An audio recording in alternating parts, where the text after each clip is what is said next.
All right.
I love the rain. I'm so grateful for it. I looked at next week and it's like Monday, Tuesday, Wednesday, Thursday. Yeah. My soccer team's never gonna practice, but like other than that, I thought it's great. Yeah. I wrote this up here.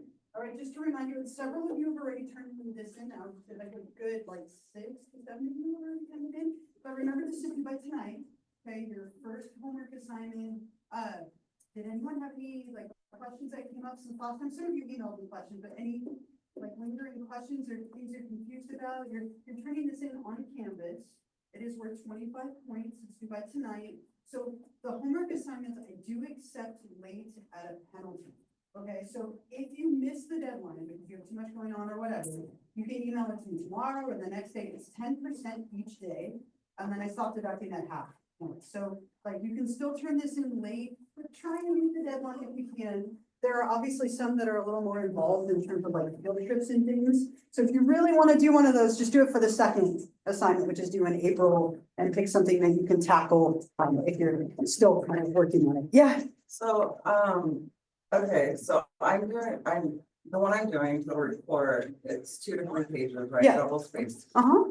And is that the only criteria? Which one are you doing? Point of my sexuality. Yeah, so with the My Sexuality, which several of you have asked about, so there's a little inventory on Canvas. Yeah. And so you can upload your results for that, and then it's gonna help you to write the paper.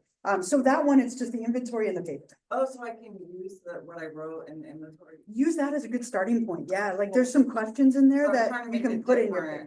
I had already put that. Oh. So write a formal, actual paper, Yeah. but you can use those things that you thought about and answered on there in your paper, of course. But what I was trying to ask is, Yeah. okay, so it says 2 to 3 pages, Yeah. but I don't know, I guess I just want to make sure it's long enough. So as long as it's 2 to 3 The way pages, I have you should be it okay. set up. Yeah. I put the class and stuff on the top. Yeah. Okay. So as long as, I will never, as a side note, I know every instructor is different.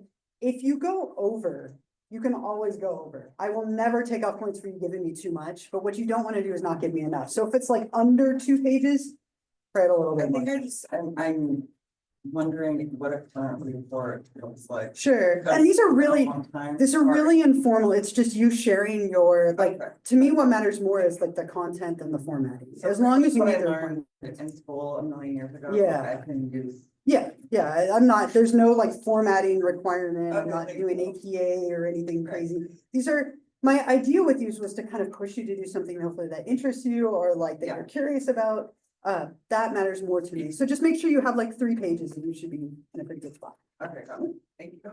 Anybody else? Any other questions? And again, if you think of a cool idea, run it by me for the next one. It's probably too late for this one at this point, but if you have a fun idea for what you want to do for the next one, I'm totally open to that. So please feel free to run it by.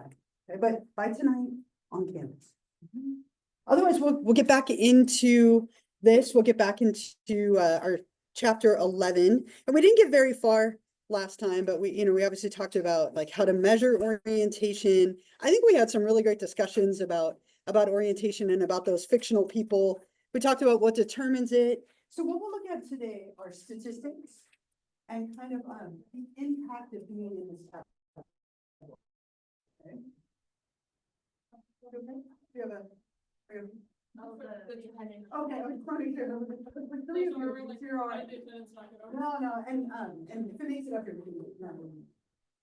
So it's difficult to get statistics on orientation. We think of some reasons why. Why would it be hard to get an accurate statistic on people's orientation? Yeah, A lot of people are gonna lie. they might lie. Okay, great, yeah. Not great, but yeah. It could be again like volunteer time. Okay, right, so who volunteers to fill out the survey? What else? Yeah. They haven't figured it out yet. They haven't figured it out. Maybe you don't know, right? Think of your research you did. People didn't know. They didn't even know what orientation meant, a few of them, right? So it might be that they lie, that they don't know, volunteer bias. There's a lot of reasons why we don't get accurate numbers. So the most recent survey that we had, I actually read something like 3 or 4 days ago, and it was saying that it's closer to 1 in 7 now than it used to be 1 in 10. So if we include bisexuality, and then like gay, lesbian, bisexual, or like even kind of pansexual, it's closer to 1 in 7 people identify within that realm. Now, it used to be 1 in 10. The popular opinion is 1 in 10 people, but it's somewhere between 7 to 10% of the population that fall within the realm of like gay, lesbian, bisexual. And what was that? That's not right. That's not right. It feels like it It's feels way higher. more. Yeah, it feels higher, but that's like statistically what we have. And again, that might be off for some of the reasons that we just mentioned, right? That could be inaccurate. Now the tricky thing is obviously as members of any minority group, whether that's your race, your ethnicity, your gender, your orientation, whatever, your ability level, any like diversity or minority group, you're going to struggle a bit with some of like societal attitudes and norms and expectations and stereotypes. Obviously, here we're talking about orientation, so we'll focus on that. But as members of a minority group, right, whether it's 1 in 7 or 1 in 10, people in this group often struggle with societal attitudes, with their attitudes toward themselves, with family interactions or friends. There's a lot of different elements and some legality elements as well. And so that's what we'll kind of focus on from here.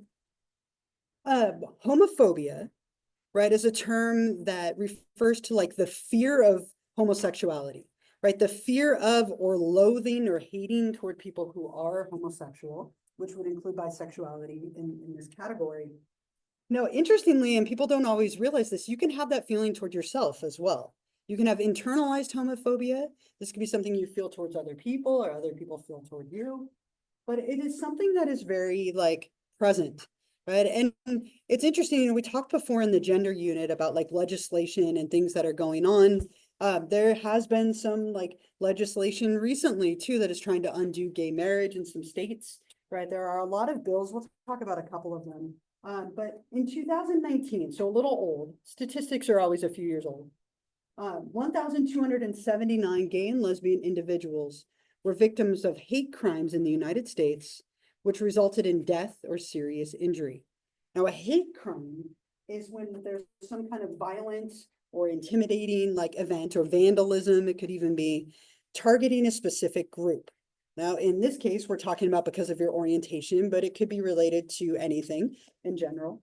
But a lot of hate crimes related to people identifying this way, whether that's bullying or being beaten up or being attacked or intimidated or teased. It can manifest in a lot of different ways. But a lot of like hate crimes and homophobia, I think in some ways it's definitely gotten better over time. Some of the pieces of legislation have been undone, which is great. But we'll talk about a few of them, some examples of like hate crimes and legislation in our country. So here's a few, and some of them are old and some of them are new. And you may or may not be aware of these. So a couple of different things. So let's start old first. So if you remember, this was 2012. So we're talking 13 years ago, right? You're like, I did math really quickly. Proud of you. Right? My kids are always like, you suck at math. And I'm like, your math is getting hard. It's not my fault. Like, I don't want to find X, it's right there. All right, 13 years ago. Right, there was a big thing that still gets talked about a lot, which is why I left it up here. Chick-fil-A did a whole day of like all the money that they raised that day would go to fighting gay rights. Okay, and it was on August 1st, 2012. Now, Chick-fil-A is a very like religious organization, right? They sadly have never eaten. But like, and probably never will, but we make those choices, right, based on what we support or don't. But they had on that day, I wrote it down, 367 more customers more than average per store. So each store had 367 people more than a typical day. And all of the money that they raised, went to fighting like gay rights. Very like outspoken organization for fighting against gay and lesbian rights. Interestingly, the gay community held a kiss-in the following day at all Chick-fil-A's, and you were encouraged to go there and make out in a Chick-fil-A to raise awareness. And so that was like an interesting thing that followed up to it. There's a lot of companies that are openly against gay and lesbian individuals. Berea, pasta company, they wrote up here like, we would never do an advertisement with a homosexual family. If gays don't like it, they can eat another brand. So there's a lot of like companies that are very like vocally and outspoken in terms of like anti-gay rhetoric. A couple of other things, there have obviously been some hate crimes, right? So very specific hate crimes like the Pulse nightclub in Florida. This was a really big one in 2016. 49 people were killed and 53 were injured at a like LGBTQ nightclub in Florida. Just 2 years ago, the Don't Say Gay bill passed in Florida, where you can't talk about anything related to gender or orientation. There's a lot of this going on in like Florida, Texas, and a few other states as far as you can't teach about anything related to orientation or gender in school. There's a lot related to like gay marriage and stuff, which we'll get to in a moment, but just a couple of examples, right? So there's a lot of stuff in our culture that shows that this like homophobia and things are still there. And these are things that people identifying in this category oftentimes have to deal with on a very like blatant or sometimes a subtle level depending. Yeah. Is that the one with the mean things? Is that one actually what they said? I don't know Or if it wasn't the company, but people who were, people like putting it out there for the company. I don't think it was from the company specifically, but other people supporting what the company viewed. Yeah. Yeah, right, yeah. Right. Any other like thoughts and comments? On the topic of Westboro Baptist, but it's like, they're an obvious church that's like super outspoken, like Right. homophobia and all this stuff. And it's a little bit funny, but like across from the church, they have something called the Equality House. So it's like big old mean church, and then there's like a rainbow house in front of them. Uh-huh. And everyone's like, they're so mad at that when they go to church every single day. Everything, it's right there, right? Yeah. It's funny how we tend to do that. So like yesterday, we were driving to my daughter's swim, and there was a big protest happening at the corner of like Tapo Canyon and Simi. I don't know if any of you saw it. And it was like on one side of the street, it was like hundreds of people who were like anti-Trump. And on the other side of the street, there were like dozens of people that were pro-Trump, and they were just screaming at each other across the street. I don't know why. It's always like people tend to set up that way. It's like you have one here, and they're opposite, right? And they have to just exist with each other in opposite. A couple of other things here. This is really old, but it's something that is very relevant to our country's history. Sodomy laws. Right now, these were all abolished in 2003. Okay, so they're gone. They've been gone for a while. 22 years. Look, more math for you. They've been gone for a while. But you can see up here the different color-coded states. So sodomy laws come from the idea of like Sodom and Gomorrah, the cities of like sin in the Bible. And so a sodomy law is any sexual act that is kind of deviant being viewed as a sex crime. Okay, and this was meant to be for anyone, but it was only enforced for homosexual couples. And so two men or two women having sex with each other or engaging in any kind of sexuality, you could report your neighbor and they would go to jail. They would be fined up to $10,000. It depends on what state you live in. Now you have to wonder, how would you know what your neighbors are doing behind closed doors, right? Anytime they perceived like sexuality or homosexuality, they'd often report their neighbors. And obviously the ones that are darker colored lasted longer. But this was like a big piece when this was struck down back in 2003. It was a big one, right? Because it was very disproportionately enforced for gay couples versus straight couples. Yeah. It's sort of like the height of the Red Scare as well. Yeah. I was watching like a TV show that kind of focused on fellow travelers. It's like a really good, like, I don't know, gay TV show. I was like commenting in it. Okay. But like, yeah, like a big plot point in the show is that like you can basically accuse anybody of being gay and they could just be sent to jail. It's Mhm. basically the same way that you can convict anyone of the communist time. Also, I have a question. Why is Illinois chill like? I know, right? Why is Illinois that way? Isn't that funny? And you know, it's like, it was like watching the political map. There was, I forget which one, there was like one state in the middle of a sea of like red that was blue, right? Sometimes you get pockets of like their legislation is actually really liberal. It was not voting for Rick and then everybody else. Right, for Rick. right. And you get that sometimes with like politics and legislation, that you'll have like one weirdly like liberal pocket in the middle of like a sea of red, right? That happens sometimes too. But all of them, 2003. So again, this isn't recent, but it just kind of adds to that like feel that we've had in our country of really disproportionately enforcing things like things that happen behind closed doors based off of perceived orientation. And there was a long period of time where you could report people just based off of the assumption of their sexuality. And sadly, I mean, there's been some talk of this being something that comes back. So, I mean, we'll just obviously have to keep an eye on that.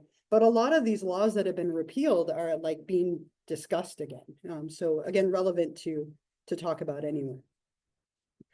Same-sex marriage is another really like complicated one. And California has a really unique history with this. We are the only state to grant same-sex marriage and then take it away and then grant it again. The only state in the country.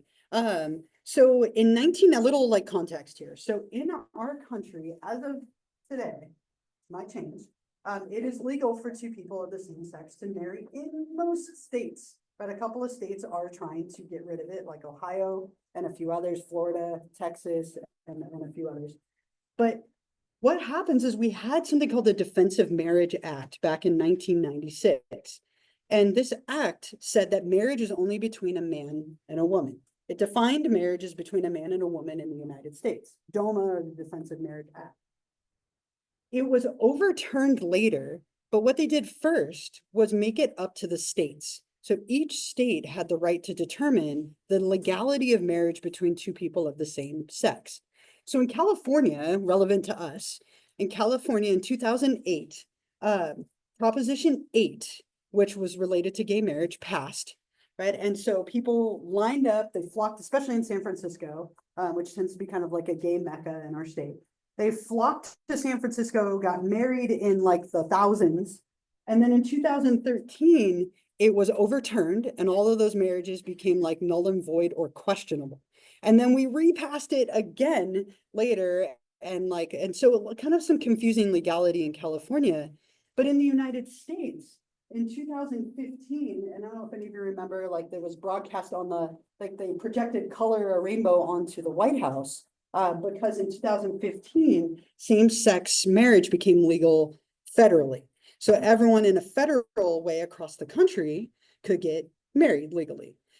In 2022, we passed the Respect for Marriage Act as a way to try and protect same-sex marriages based on other legislation that could follow. Now we're going back to a place where it's going to be up to the states again. And so some states are putting it on their ballots to remove the right to get married. You can't legally take away somebody's right to marriage once they are married. And so it would just protect, it would protect those marriages, but not allow new ones. So if someone is legally married, as it stands today, which could change, you can't remove that. But there are some efforts going on to potentially do that. So really complicated. And if you're like, well, like, what does it matter necessarily, right? There's a lot of legal protections that come with marriage. When you're legally married to someone, you have rights over that person and then they have rights over you. So if you aren't legally married and you're in a state that's very conservative, they could deny you hospital visitation rights to a partner, right? And so let's say your partner gets injured, you wouldn't be allowed in the room, right, to visit them at the hospital. If you have children together, it allows you like legal protection over the children, financial benefits, like with your taxes and all of those things. There are a lot of things, not to mention the social recognition of being married. So very, very complicated. And no, this is something that is very much like on the agenda and on the plate right now, and it could change in the future. But as of right now, especially in California, this is legal. And then this act in federally tried to preserve that, though there's some efforts to undermine it at the moment. Yeah. And wasn't Prop 3 about this as well? So now these are kind of protected same-sex marriage and prostitution. Yeah, it's protected, but it's not safe, right? It's so legally tricky, and by making it up to each state, you remove the federal protection of it. So when you file federal taxes as a married couple, you get tax breaks for that, right? And if you leave your state, you're protected. So let's say you're legally married in California, but you go to Ohio where it's not recognized, all of those marriage rights are voided when you're in Ohio. It was If also that makes very sense. surprising to me that it only passed by like a narrow margin. Very. I think it was like 16% or something. Yeah. People voted yes for it. So that means like 40% of people in California, the most like liberal state you could possibly get, like voted against protecting same-sex marriage. and Yeah. prostitution. It barely passed, Yeah. right? And federally, it's even more narrow. It was like 49-51. I mean, very, very tight, right? Which I think reflects like the kind of general tone and view that we see in our country, where we're very split in our country on the idea of like gay rights, almost 50-50. This can also be something that drastically affects people's mental health. Being in any marginalized group, whether it's your gender or your orientation, your race, your ability, whatever, makes you feel very other, right? And so oftentimes people who are in a marginalized group, like identifying as LGBTQIA+, it's like the word salad, it's too many letters, right? Can oftentimes lead to high rates of depression and suicidality, substance abuse. We see very high rates of those things within this population of individuals, all the way up until 1973. So that's a long time ago. But up till 1973, it was a mental illness to be gay or lesbian that required mental health treatment. It was a diagnosis in the DSM, the Diagnostic and Statistical Manual, until Evelyn Hooker's research had it removed in 1973. So it's no longer a mental illness, but we used to do a lot of what was called conversion therapy, right? Or sexual reorientation therapy. We were kind of talking about this last time. It's still around in a very covert underground way, but it was actually deemed to be unconstitutional by the American Psychological Association in 2009. So in 2009, the APA said this is not ethically okay, and they banned it. Now it's still being done, but it was banned in 2009. And the idea here was we could change your orientation through conditioning. Now, remember that we don't know what causes orientation, right? So assuming that it could be untaught, that's assuming that it was taught in the first place, which we don't know whether that's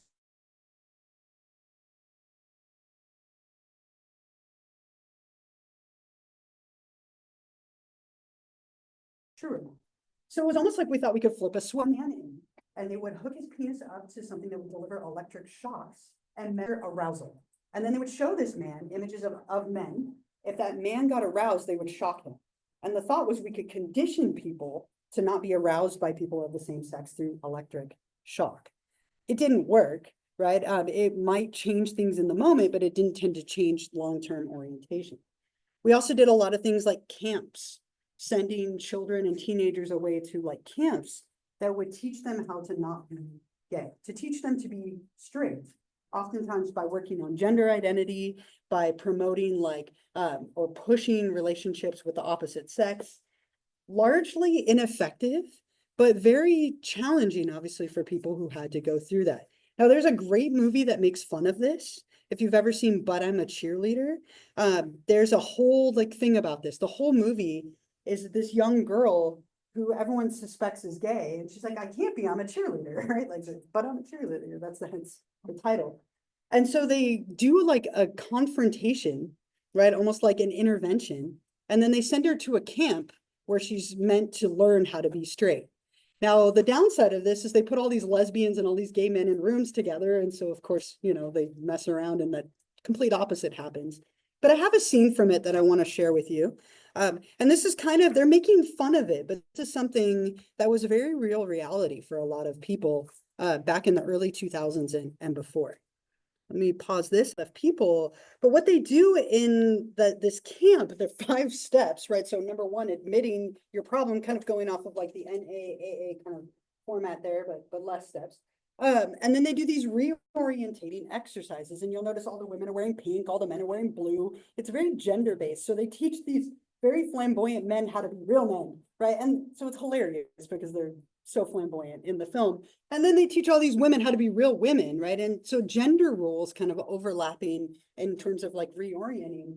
But then they put all these gay women together and all these gay men together. And so of course, like they all fall in love with each other and a lot of like drama. But that was a very, like, these camps were a thing, like, were very much a thing for a lot of people. Yeah. Totally different style of humor, but South Park also did an episode on this, on conversion camps, and like kind of touched on how.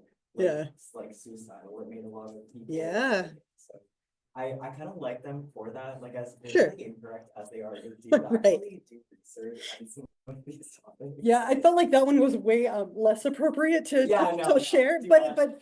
very entertaining Yeah, yeah, nonetheless. exactly.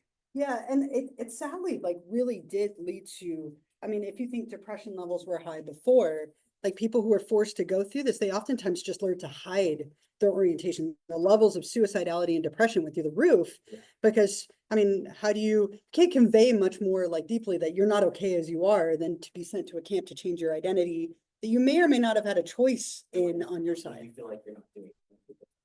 Right. You're not able to change the thoughts. Yeah.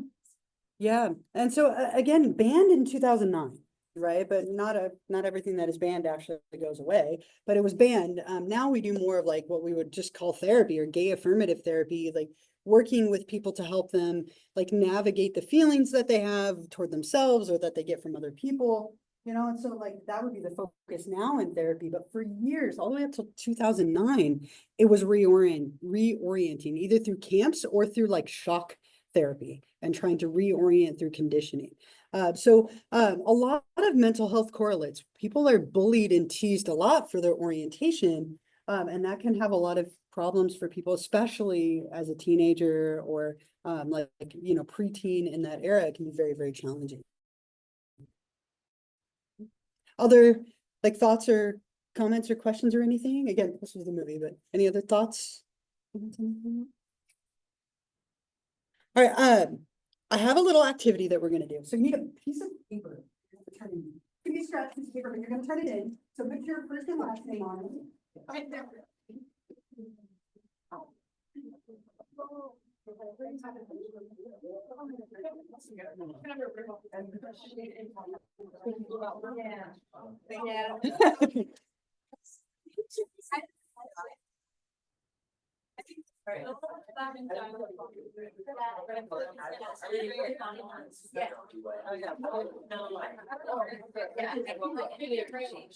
Things he says that really.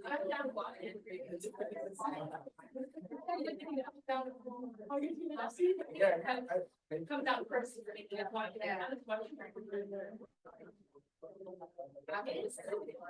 Right, so write your first and last name on it. That's so embarrassing. Oh, we can yeah, you're gonna turn in your own, yeah. Okay. So this was 10-point activity. So again, first and last name, you'll turn it in to me afterward. And I'll tell you in a minute what you're gonna write on there.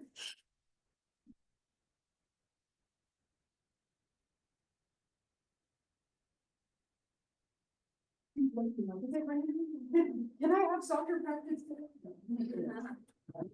Okay, everyone ready?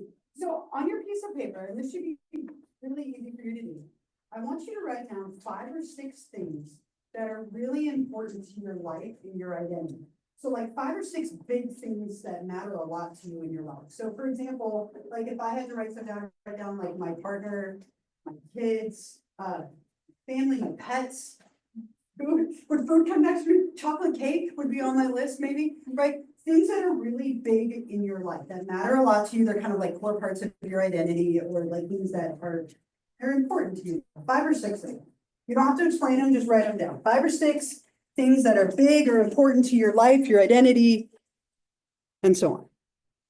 This should come to you pretty quickly. Is that sad? No, it's not.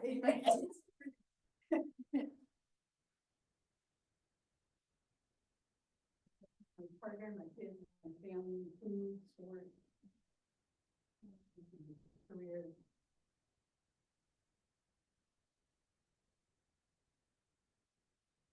Five or 6.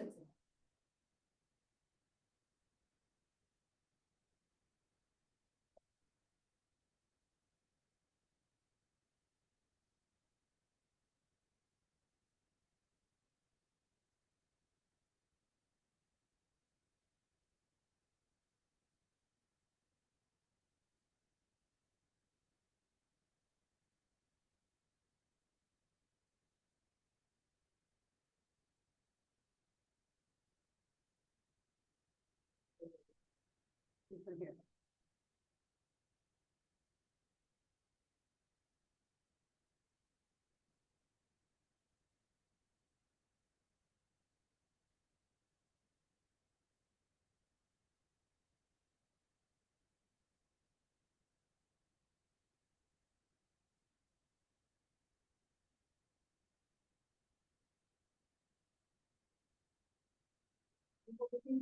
Yeah. Like if Oh, somebody epic. asked you to describe yourself and like things that are big in your life, like what would you write? No idea? Empathy. Okay. So what if you're like I said, mine would be like my family, partner, my pets are a big one, my job, like I love sports, I love food, like, you know, things like that, things that you enjoy or things that are important. Give me just like another minute. Don't share your list with your neighbor yet. I love that you want to, but not yet. Not yet.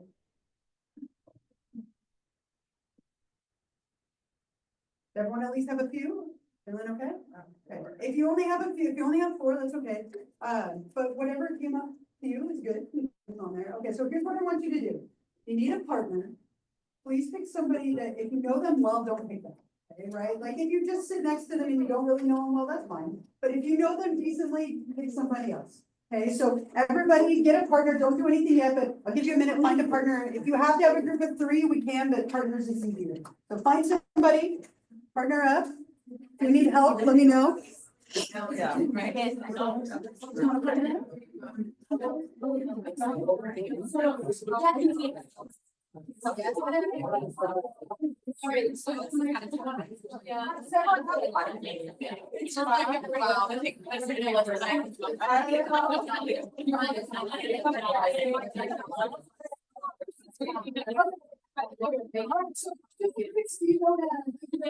Start too soon here. Does everyone have a group? If you don't, then we can have somebody join, like, and have a group of three.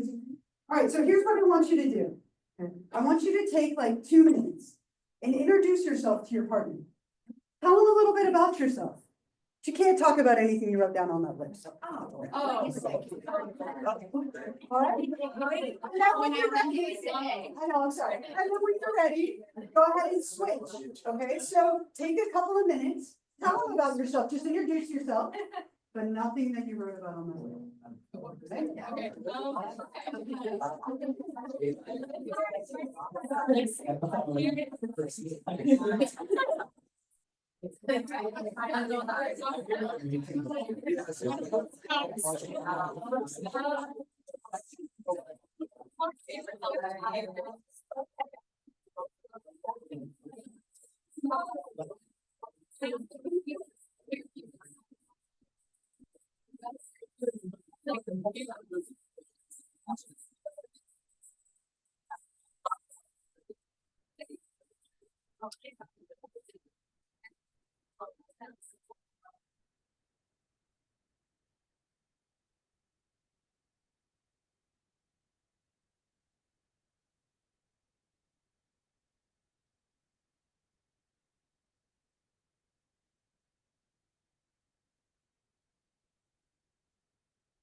that.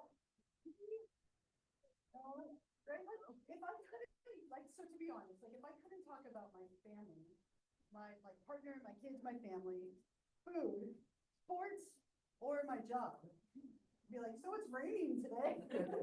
Like, that's like everything that's important to me in my life, right? Like, the things I would share would be, feel a little random. I mean, was that the case? Like, any, like, comments or, like, how was your, if you go back and You that was my were supposed to say, what was not on the list? right, So say other you weren't things? allowed to talk about your list. Okay, that's cool. Oh, it's probably really easy if you talk about your list, Yeah, right? very Okay, so how about for you? What I did you drew do? a blank for the first like minute. Yeah, I had no idea what I was supposed to talk about. okay. Did other people have the same? Like, be like, my name is. Right? Yeah. Awkward period, but once you find like Right. thing, you can like kind of get Yeah. into like the. Yeah, and I heard that. It was like weird, and everyone was kind of laughing and like, and then all of you kind of got into a really good conversation. But was it related to something like core for yourself? Not so much, maybe a little bit, right? Yeah. Yeah, we started out like surface level, like shallower things. Sure. And then, like went deep real quick, like. Yeah, so there was a lot of things that were not on our list that Yeah. could have been on our list. Okay. We, Yeah. now Now we you're need like thinking of 10 what- words. Yeah, and now, The yeah. things you couldn't think of before came out later. I love it. Yeah. I thought it was interesting because I don't typically like if I'm doing construction discussions or like Yeah. activities in class, I don't typically talk about like my family or Mhm. or anything with my friends, but that's not something that like naturally I feel inclined to like share with people. Sure. Like, initially talking, so I didn't have as much problem with it. I just like to talk about like the niche things, like little things I'm into, and hobbies and stuff. Yeah, yeah. Which, yeah, if I started putting some hobbies on there, and then I was like, oh, I should stop there because I would not have anything to talk about if I did everything, but it's like, you can find things. Yeah. But You can always find things, right? And if you're maybe not someone who tends to divulge a lot of that anyway, it might be easier, right? Yeah.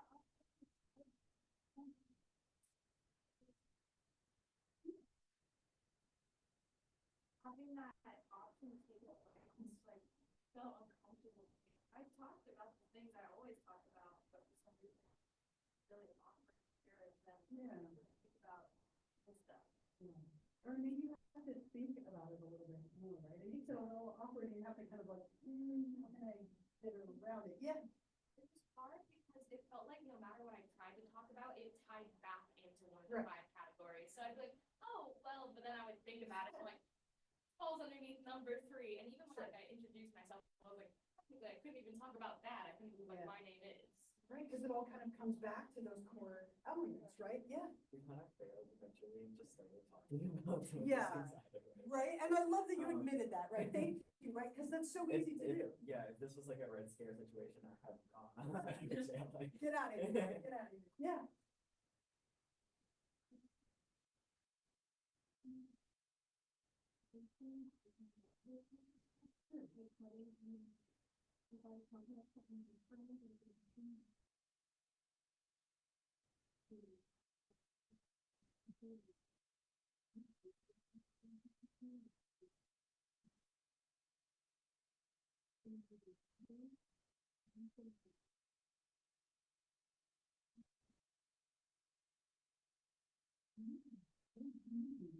How many of you found a way to like talk about it in like a roundabout way?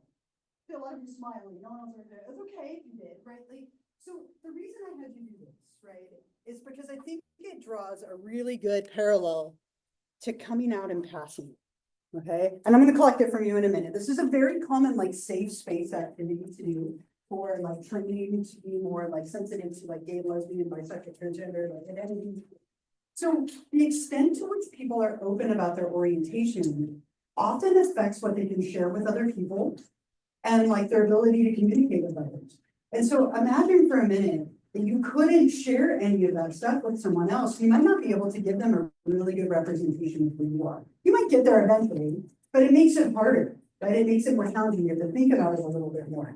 So whether people are out or trying to pass can drastically affect the way they live their life. Okay, now we have this phrase called coming out of the closet. I'm sure you've heard that phrase before, right? Like somebody comes out of the closet. Now, it comes from the phrase of having skeletons in the closet. If you have skeletons in the closet, you're hiding something. So opening the closet doors, letting the skeletons out means you like reveal those secrets. That's where the phrase coming out of the closet comes from. We tend to think that coming out of the closet is like one grand gay gesture, right? Like you have that moment, you open the closet doors and you walk through it and you're done. But it's a choice you have to make with every person that you meet. Every new person, in every circumstance, are you going to let them know or are you going to hide it and try and pass? Right? Passing means you're like hiding and presenting yourself as maybe heterosexual. We talked about this a little bit with relationships last time. You know, people would marry someone of the opposite sex as a way to try and pass, right? Or maybe you change pronouns when you're talking about your partner. Even saying partner tends to be like a red flag of like, oh, they're same sex, right? Like partner tends to be like a code word, but maybe you change the pronoun, or instead of Christina, it's Chris, right? Like you change names or pronouns to help you hide that information. Did you have a thought? Yeah, I was gonna say, saying you're making that choice coming out to every person that you meet, every new person. Yeah, And then I was gonna say, what if it's kind of obvious, right? Yeah. 'Cause, like for me, I feel like it's kind of obvious that I'm gay, right. but then it's like you really don't know. And that Yeah. exercise that we did on Monday, where it's like judging, like we give them one sentence and we guess what orientation they are. Mhm. It's like, well, I guess in a way you kind of do have to come out because I guess you can't really assume, Yeah. you know, but But I you assume do, that don't people we? know, you Yeah. know, so. As a culture, we assume a lot, right? I guarantee, and I'm fine with this, right? I guarantee the second I walked in this room, you made assumptions about me, right? Some of you were smiling, it's okay. We're like, trying not to laugh, it's okay, right? How many of you right off the bat was like, oh, family, I know you're gay or lesbian, right? See, by looking at me, right? And that's okay, you were right? You were right? You nailed it, right? But sometimes we're not right. Like I have a friend, we're not great friends, we're like acquaintances. She has really short hair and looks like very masculine. She's been married for 30 years, has 2 kids, totally straight. But when you look at her, I would assume, and I did assume falsely, that she was family, like a gay or lesbian, right? I assumed it, and that's why I was like, oh, let's be friends. Totally straight. Her husband was a cool guy. We got along really well. It was fine. So like it all worked out. But I made that assumption based off of her clothing and her hair, right? We do that constantly. So sometimes people assume and will out us on their own, right? But it is still a process that we have to do. So I'm really open about my orientation, and I'm lucky that I can do that here without consequence most of the time, right? My partner teaches high school English at Royal, okay? She teaches high school English. Now, luckily, in our house, I go by dad, right? I get Father's Day, she gets Mother's Day, works out really well. I pick the dad role anyway, right? So I'm husband and dad in our house. Those are my preferred like options, and we go on, and she's fine with it, I'm fine with it, the kids are used to it, right? But the reactions of other people, oh my gosh, Monday, we were at soccer practice, and my daughter Paisley was like, Dad, I have a question. You should have seen the look on the parents' faces. These people I haven't met before, I've met them like once, right? They're new kids, they all were like, who the hell is she talking to, right? And I was like, yes, Paisley, you know, like, and like all of them looked mortified, like, what? Like confused. And they didn't even understand that my partner and I were together, like we're coaching your kids and you didn't put it together, but whatever, right? But the second, like someone says that, the reaction, my partner is not out to her students, not at all, right? And it's hilarious because there's pictures of me everywhere in her room. I come every Thursday to have lunch with her and I see her students and they think I'm her husband. Like, I'm like, I don't think it's like, it feels fairly obvious that I'm not male, but I don't know if they just like don't look that closely, but none of them have put it together, right? And it's hilarious because I've had 4 of her students now. And it's the funniest moment in the world to me because they come in my class and they're like, wait, Setmire? Wait a minute. And I'm like, like, I see the wheels turning, I'm like, yes, I'm Setmire's husband. And they're like, oh, it's hilarious. It's happened 4 times because at Royal, like her students will come here, right? Or they'll be like, my brother's in her class right now and has no idea, right? It's hilarious to me. But that's her form of passing because to her, it doesn't feel safe to admit it. It might be safe, but she doesn't feel safe admitting it. So she talks about her husband, she talks about the dad to her kids. She's not lying. They're making their assumptions, right? Yeah. But it's kind of like, it's funny, but it's not, right? Like it's hilarious, but it's not. And the crazy thing, her mom, oh my gosh, her mom, like, it was last year, her mom came in there and outed her to a group of her students, and my partner was so angry, and luckily, like, most of them just didn't get it, like, they were so fixated on, like, what they thought they knew, they didn't get it. But she was all like, what do you mean your husband? You mean E? Like, that's what she called me, right? And like, was like, but she, and like, her students were like, wait, what? Like, it was just all this drama, right? It's really bad form to out somebody else, especially if they're trying to pass. But the extent to which we feel comfortable being ourselves and revealing your orientation can have a drastic effect on your life, right? And the friendships that you make or don't make, the assumptions people make about you when they look at you, right? And sometimes they're right and sometimes they're wrong. But this is a big lifestyle thing for people in this category. You know, do I reveal it or not? And what are the consequences of that? Do you lose people? Can I tell you one funny story? Okay, I needed one yes. That's all I needed. My one yes. Right in my class before this, one yes, and we're good. So when I was in high school, I dated this girl, her name was Kristen, right? Feels weird to talk about, it was like way longer ago. Right, okay, my first girlfriend ever, her name was Kristen. She had a brother, and she wasn't out to her parents. My parents told me I was gay at 12, and I drastically resented it because I wasn't there yet, but they like shoved it at me anyway. But every time I would go over to Kristen's house, because her parents didn't know that we were together, they tried to hook me up with Patrick. Every time. And Patrick knew that his sister and I were together. And so it was like the funny, we had to like play up on it to get, because my, like at the time, Kristen was like, please just don't say anything. I'm not gonna ruin that for you. But every time they'd be like, you and Patrick would make such a cute couple. And you and Patrick should hang out together. And I'm like, I'm with Patrick's sister, but I won't tell you that. And like, it was like the funniest thing every year. And then her grandma would come over and be like, you and Patrick? She didn't Patrick would pretend to flirt with me. Like, oh, I'm not interested in Patrick. But it was like, it's those things happen and they're funny, but they're hard at the same time, right? I just had to share that with you. Your parents coming out for you is so funny. Oh, I know. It drove me nuts. I like, to be honest, like it was like, I hate them for it because at 12, they were like, you're gay. And I'm like, I don't even know what that means. Like, I'm 12, right? It's Like a neutral thing.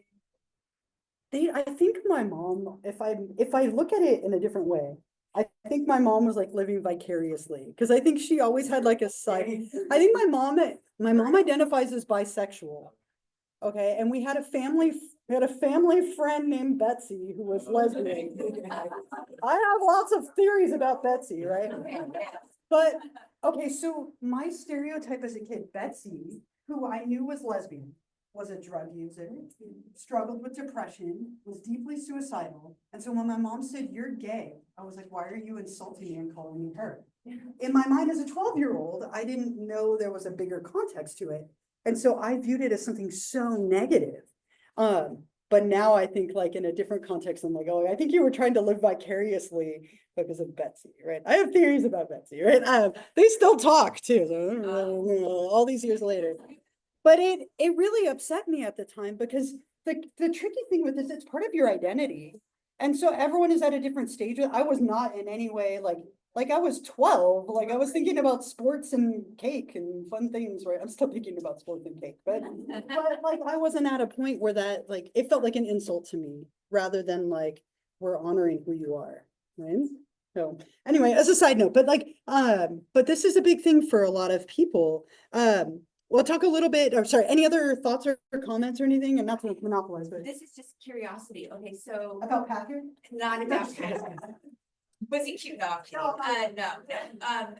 So this is something that I think about all the time, obviously, because I've raised my children. So I would always let my daughter have anyone sleep over. I just trusted her. And if I'm gonna because she's bisexual, so if I'm gonna let girls sleep over, I've got to let boys sleep, because it's gonna Sure. go both ways. You know what I'm saying?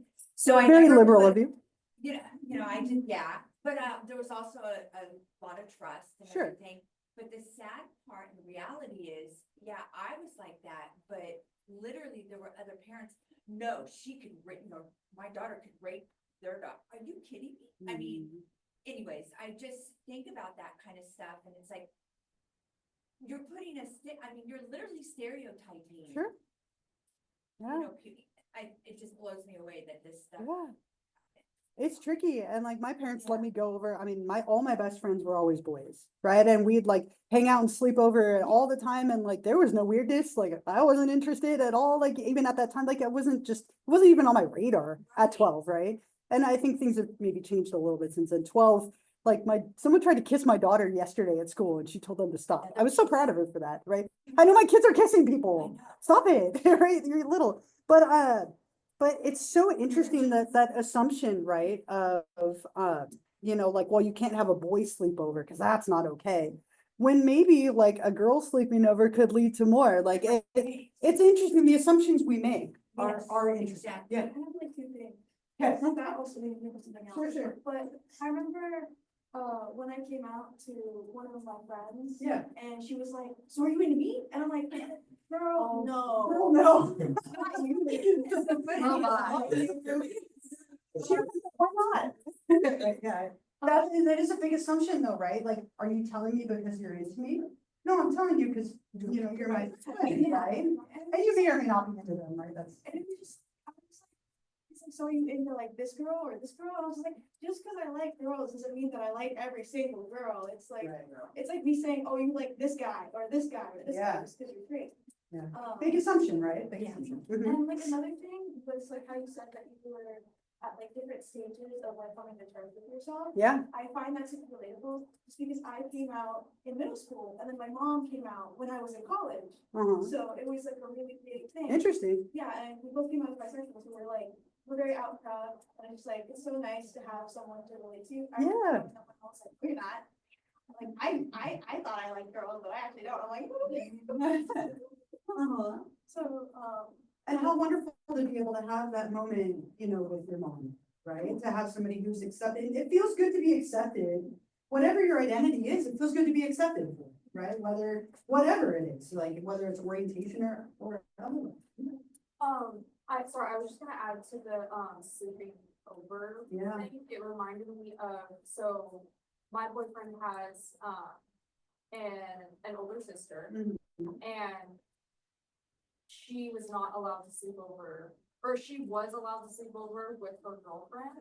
So basically, like, they had 2 years of dating ahead of, like, before I met him. So his parents were, like, caught off guard when she started dating her girlfriend, but they kind of had these set of rules, like, okay, you have to like, keep the door open, like kind of typical, stuff. So it kind of threw like a curveball when we started dating because they kind of went more lax on them. But then they were like, well, we don't know what to do with you. Like, I don't, it was just interesting, like, still dealing with like the different, roles, I guess.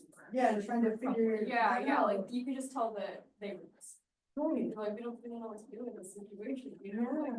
Yeah, and at what point, like, cause my kids we haven't let them go to anyone else's house yet, and that might be a little bit, but like, we haven't let them go, like a nomad, right? We haven't let them go to other people's houses for sleepovers, but we've had lots of people sleep over at our house.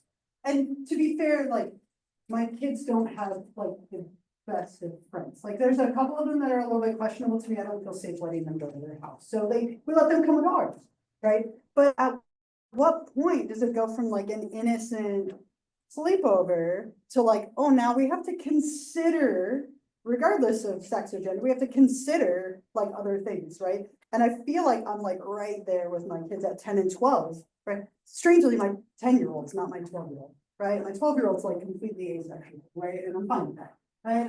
For now, right? I don't know what she'll end up as, but for right now, love is girls, and that's great.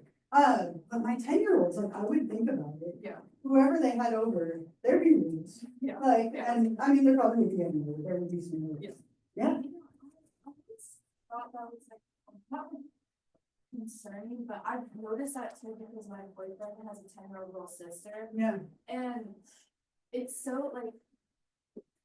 I feel I like watch her wanna grow up so quickly, like, you know, like her friends taught her how to twerk. And we had to like, she would do that a lot and I'd be like, no, please don't. Reminds me of this. Or like- Girls, you guys remember that? Like 10 minutes going to.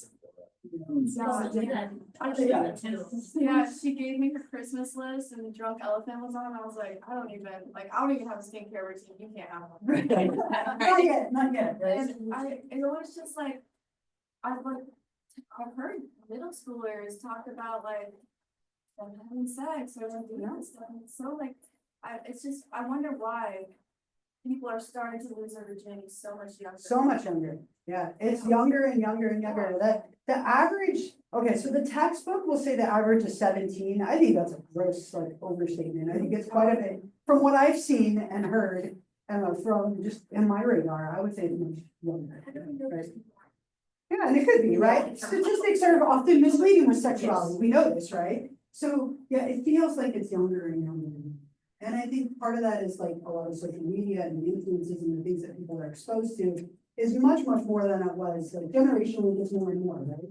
And so maybe that's part of it, but I do think it is getting younger and younger. I think I was gonna say about like social media. Yeah. I think it's so glamorized in certain like relationships, the relationship styles are like glamorized. Yeah. And there's so much content out there and because there's just, you know, skincare routines, it's just like getting all of this so fast Yeah, that it is fast. yeah. Cause I know that like when I was in middle school, there was kind of a divide because I wasn't allowed to have a cell phone until like later in high school. But like I knew some people did. And it seemed like there was something in the divide between people that had access to those like online Right. social media platforms, and even when I got one, I wasn't initially allowed to like Instagram or anything. Right. And I think there's definitely like a divide between like if you're on those platforms, so it's not what you view as normal. So Yeah, I think that plays a big part of it, you know, for sure. Do you have you wanna like follow up? Yeah. on that? What I was gonna say is, because I also couldn't have a phone until like freshman year, sort of, and Yeah, I remember I would watch all my like friends and all the people have boyfriends and kids, and I got flustered saying the word dick, like I just was so apart from that. Yeah. And now, like, it's just, it's uncomfortable seeing like middle schoolers start doing all this stuff. Sure. I'm just like, wow, like I used to wanna grow up super fast like them. But now that I'm there, I'm like, oh, I kind of wish I slowed down a little bit now, but obviously you can't really realize that until you already did it. And so it kind of sucks. yeah, and I see more and more, so my kids got phones at 10, right? At 10, they got a phone, but they didn't have access to like TikTok and some of those things until, like, it was like 6 months later, we gave them like 6 months without it, and there was a drastic shift from before and after, like, it was like my phone is like, and then it's kind of entertaining, and now it's like my phone is my life, right? And just the influence of seeing all the social media stuff, and they come in and ask me the most random stuff, and it's so like, it's so innocent and cute sometimes, right? Because they just don't get like what it is, and so many innuendos of things that they don't understand. But I think that plays a really big part in it, yeah. And I think too, going on with like, you know, how people like hearing people in middle school talk about like sex, like it's really concerning because I'll see things too, like people will maybe say on social media. Like we'll see things on social media where people, you know, talk about teen pregnancy and they'll say like, oh, like I had a baby at 14 or 13, or I got pregnant at 13.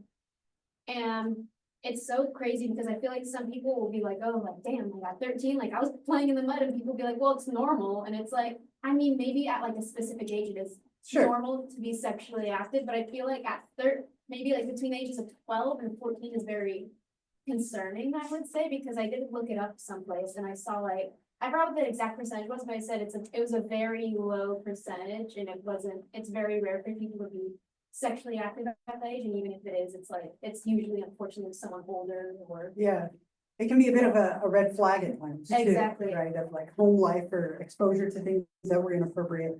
Yeah, exactly. And Yeah. not only that, but in high school too, like I would hear like people, you know, like freshmen, 14-year-olds be like, oh yeah. And they'd be like, talking about like, I've started doing this, or I've slept with this many people. It's like, whoa, like you're a freshman, like calm down. Like stop trying to grow up, because trust me, like Yeah. you have to enjoy that. You have to enjoy being young for as long as you can. And yes, it can be. And yes, I mean, sexual being sexually active is normal, but I feel like there's a certain point where it's like, okay, like, you're too young for that, where it's like, you Sure. need to be doing all We need to that. understand like, and I think Exactly. there's a cognitive, like if we look at it psychologically, there's a cognitive element that's lacking at a certain age, right? Of not understanding like the repercussions and the consequences and all the elements that are involved in being sexually active with someone. And so, you know, it should be a little bit later, but it is like slowly getting earlier and earlier. Yeah, you.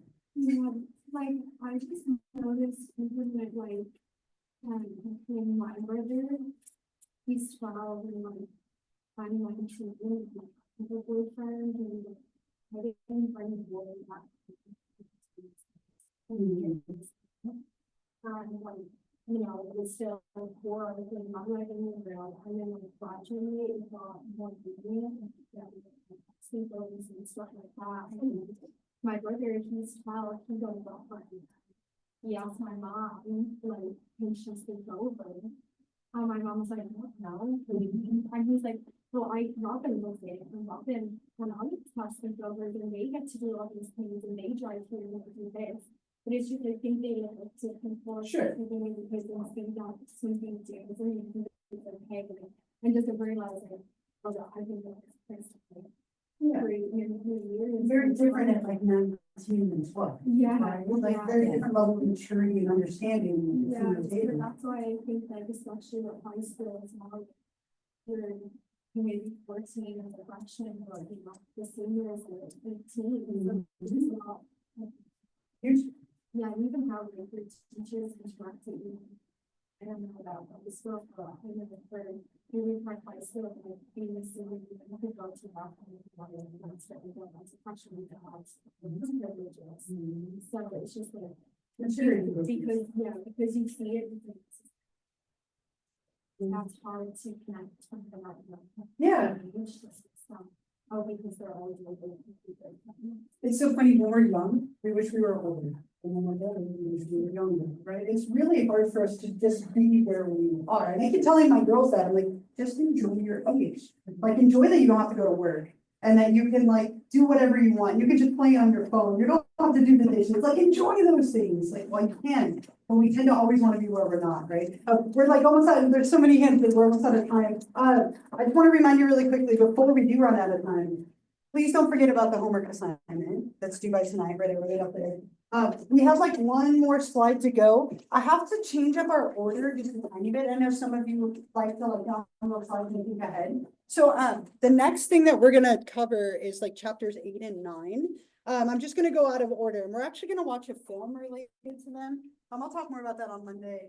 And then I wanted to mention related to this too, we have a Pride Center that's opening at our college. So we're opening a Pride Center, and it opens on March 17th.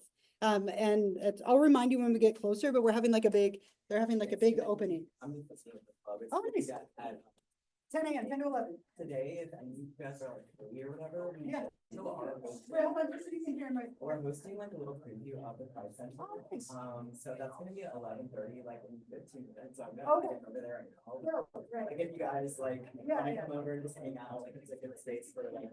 Awesome. Well, have a wonderful weekend. We'll pick up this when I see you. Make sure you turn in your sheet, with your name on it. Turn in your stuff.